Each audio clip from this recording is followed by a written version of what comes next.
সালমান শাহের হত্যার বিচার যদি 29 বছর পরে হয়, আল্লামা সাঈদীকে ইনজেকশন পুশ করে হত্যা করা হয়েছে, সেই বিচার কবে হবে এটা বাংলার মুসলমান জানতে চায়। সালমান শাহের দিকে তাকাও, মারছে কে? ওর বউ তারে মারছে। বাবুরা, নারী জাতি সম্মানের জাতি, মায়ের জাতি, সম্মান করবা, আর বিশ্বাস সব নারীকে করতে গেলে বাস খাবা, আর কিছুই খাবা না।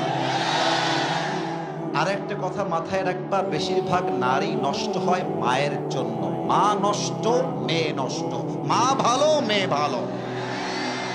যত মেয়ে নষ্ট হয় দেখবা খবর নিয়ে ওর মাও নষ্ট, মেয়েও হয়েছে নষ্ট, ঠিক কিনা বলো? আর নারীরা মিথ্যা বলতে পারে খুব সাজিয়ে, আমি তোমাকে ছাড়া বাঁচবো না, তোমাকে ছাড়া আমি মরে যাব। আরে বাবু, दाल में कुछ काला तो जरूर है, धोखे में पड़ना नहीं है, ये जिंदगी अपना जिंदगी है, किसी लड़की के लिए अपनी जिंदगी बर्बाद हो जाएगा ये तो नहीं हो सकता मेरे दोस्त। একটা মেয়ে ধোকা দিয়েছে মানে যে আমি বেকা হয়ে যাব? নো। আরে ওর জন্য একটা বিয়ে জায়েজ, আমার জন্য 4টা বিয়ে জায়েজ। ও একটা করবে, আমি 4টা করে দেখায় দিব, বড় টাইম নাই।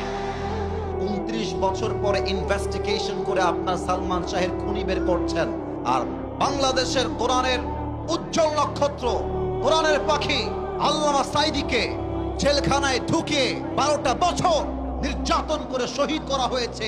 এর বিচার কবে হবে? আমরা জবাব চাই। বাগমারার ভাইরা বলেন,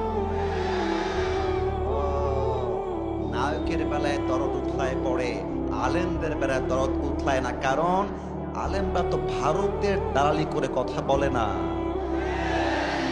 ভারতের দালালি করে কথা বললে আলেমদের দাম বেড়ে যেত।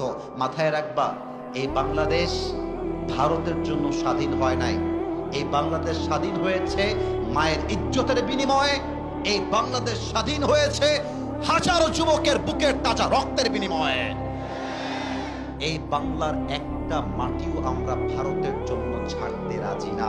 আল্লামা সাঈদী বলতেন, বাড়াবাড়ি বেশি কইরো না, গাছের আগায় আছো, গাছের আগায় থাকো। বেশি বাড়াবাড়ি করলে একটা ঝাঁকুনি মারবে, মামুর বাড়ি দিল্লি গিয়ে পড়বা, ওই দিল্লি গিয়ে তারা পড়েছে, ঠিক কিনা বলে? অতএব সালমান শাহের হত্যার বিচার করলেই হবে না। আমার এই বাংলার মাটিতে যত আলেমকে গুম করা হয়েছে, যত আলেমকে নির্বিচারে হত্যা করা হয়েছে, প্রত্যেকটা হত্যাকারীকে বাইতুল মুকাররমের সামনে দাঁড়িয়ে ফাঁসির কাস্টে ঝুলিয়ে হত্যার রায় পাশ করতে হবে। হাত তুলে বলো সবাই, ঠিক কিনা?